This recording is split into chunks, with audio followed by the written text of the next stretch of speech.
Thursday morning in Simpsonville, South Carolina. Snow flurries in the mountains. Bright sunny day here in Simpsonville. But pretty cool down in the 30s, so it's been very cool. The Bible is a unique book, isn't it? I mean, if you think about the uniqueness of the fact that God gave his total communication to man in written form in one book, under 800,000 words. Let me say that again for you. Under 800,000 words and only 31,103 verses. Now you could argue those numbers a little bit depending on translation, original language, etc. But basically 800,000 words or less, 31,000 verses or less. And yet here in Genesis chapter 4 and chapter 5 we find a great deal of space taken in genealogy. Somebody begat somebody else, and somebody else begat somebody else. And you ask yourself the first question of the 3 trivia questions today. Why so many verses? In the Old Testament and in the New Testament, in Matthew chapter 1, we find 17 verses of nothing but genealogy. Who begat who? Why? That's your first question. Why so much about genealogy? Question number 2. Who did not pass through death? In the Old Testament, in the book of Genesis, who did not pass through death? Question number 3. What was man's lifespan according to Genesis chapter 6? What did God set as man's lifespan in Genesis chapter 6? And finally, one of the saddest verses in all of Scripture. What was said in chapter 6 that is so depressing about God's feelings? Well, those are 4 questions, and here are the answers. The genealogy is important because it gives us a sequence of time, and it gives us a genealogy to show the fulfillment of Scripture of the lineage of Jesus. It seems unimportant when you're reading it, but it really is important to bring about time and to know what happened when in our history.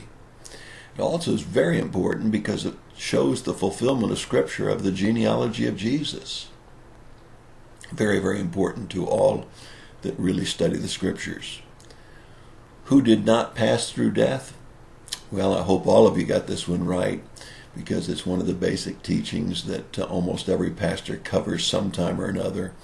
In chapter 5, verse 24, Enoch lived 365 years, and he walked with God, and God took him.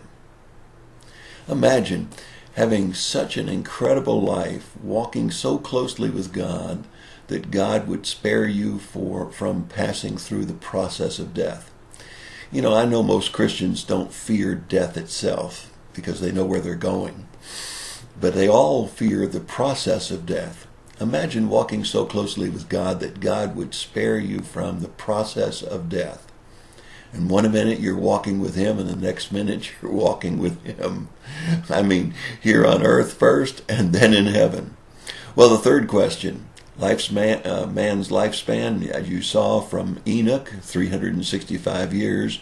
And if you remember about Methuselah, who lived 960 years, God said, as he got annoyed with man and the evilness and the sin of man, in chapter 6, verse 3, he said, I'm going to limit his lifespan to 120 years. Now, we know in Psalms it tells us it's less than that, but if we look at today's history about how long man lives and how long women live, it's even shorter than the 120 years, and not much different than what Psalm says.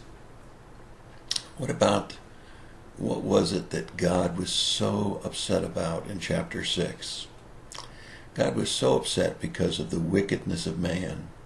Now listen, every intent, every thought of the heart was only on evil continually.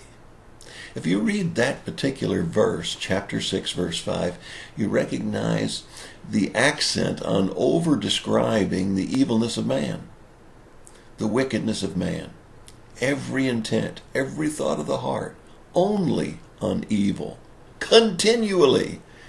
Could you stress any more how bad things were? Now listen, what does it say about God during that period of time? God was grieved in his own heart. The next time we commit sin, we need to remember that it really grieves God. And as we come approaching the weekend that we acknowledge the sanctity of life, and we think about how God is sitting in heaven watching man pass rules that says that it's all right to kill a child even when it's reached full term, as long as it's not out in the world yet. I mean, it's sad, isn't it, when you think that man would hold life so cheaply that full-term abortions would be a law of the land and be allowed. It's a sad thought. If God was grieved back in chapter 6, verse 5, he must be awfully grieved right now in heaven. That's your thought for the day. I hope you'll meditate on that. And I hope you'll pray that our laws would change and that people would start to think more godly and walk with God.